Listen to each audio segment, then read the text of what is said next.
The Google Pixel 10 is already here, and this might be one of the most important Pixel updates in years. Not because it looks completely different, but because Google is changing what actually matters: performance, and the camera system. So in this video, let's break down everything we know so far. Let's start with performance, because this is the biggest upgrade. The Pixel 10 is powered by a new chip, the Tensor G5, and this is a big deal. For the first time, Google is taking more control over its own processor design. That means better optimization between hardware and software.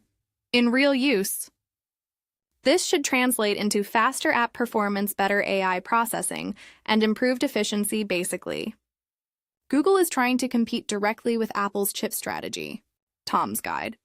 Now let's talk about the camera, because this is where things get really interesting.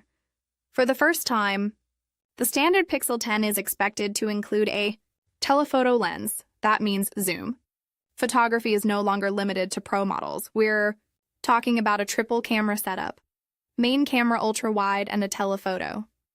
With up to 5x zoom, Tom's Guide. This is a big shift, because Pixel phones are known for software. But now Google is upgrading the hardware too. But here's the twist. Some leaks suggest the main and ultra-wide cameras may not be a huge upgrade. So Google is relying heavily on AI to improve image quality. Things like AI photo editing, smarter, HDR and real-time suggestions when taking pictures, tech radar. So again, software is still the main focus. Now, let's talk about design. If you're expecting a big redesign, that's not happening.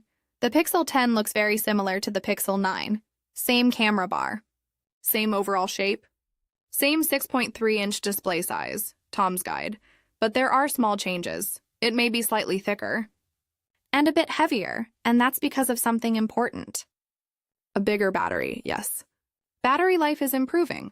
The Pixel 10 is expected to include a larger battery, around 4,170 mAh. That's an upgrade compared to the previous model, Tom's Guide. And combined with the new chip, this should result in better battery life overall. Now here's something new. Wireless charging is getting an upgrade. The Pixel 10 is expected to support QI2 charging, which includes magnetic alignments similar to MagSafe.